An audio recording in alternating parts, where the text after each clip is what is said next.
বাবা সব সময় বলতেন তোর জন্য ঘোড়ায় চড়ে রাজপুত্র আসবে।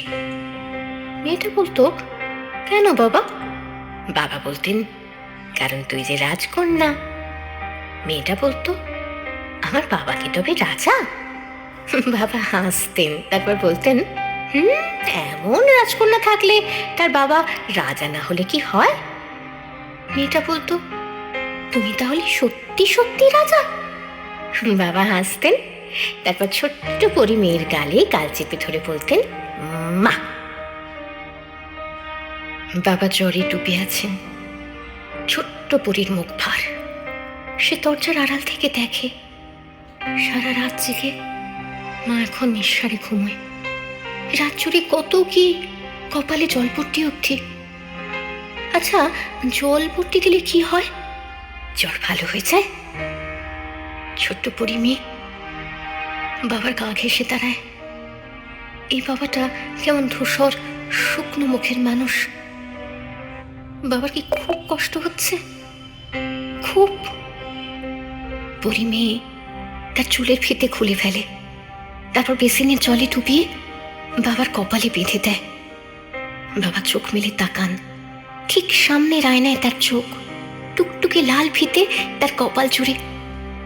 পরি মেয়েটা বড়দের মতো করে বলে, রাজামশাইয়ের জ্বর কি তাহলে কমলো? বাবা হাসেন, দুহাতে জাপটে ধরেন তার রাজকন্যাকে বুকের ভেতর। এমন রাজকন্যা থাকলে রাজা মহারাজাদের জ্বর না কমে যাবি কোথায়? বাবা রাজকন্যাকে কাঁধে নিয়ে হাঁটেন, কোলের ভেতর বেড়ালের অমি ঘুম পাড়ান, সারা বাড়ি ঘুরে ছোটেন। তারপর অফিস, মিটিং, রোদ, ঘাম, জলের দিনরাত্রি, বাজারে সদা, দ্রব্যমূল্যের ঊর্ধ্বগতি, দিন শেষে হতাশায়, ক্লান্তিতে গম্ভীর মুখে ঘরে ফেরাও থাকে।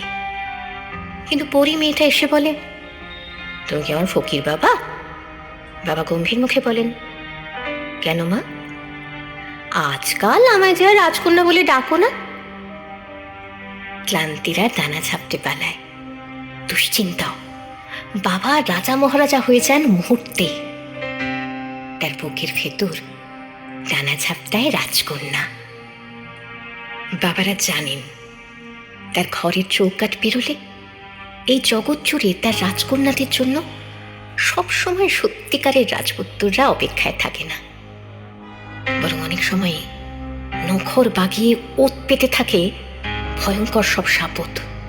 হয়তো তাই পৃথিবীর সব বাবাই তার বুকের ভেতর আজীবন তার রাজকন্যাদের পুষে রাখতে চান। হয়তো তাই জগৎ জুড়ে সকল রাজকন্যাদের বুকের ভেতর ফিসফিসিয়ে বাজে, I am a princess, not because I am a prince, but because my father is the only king.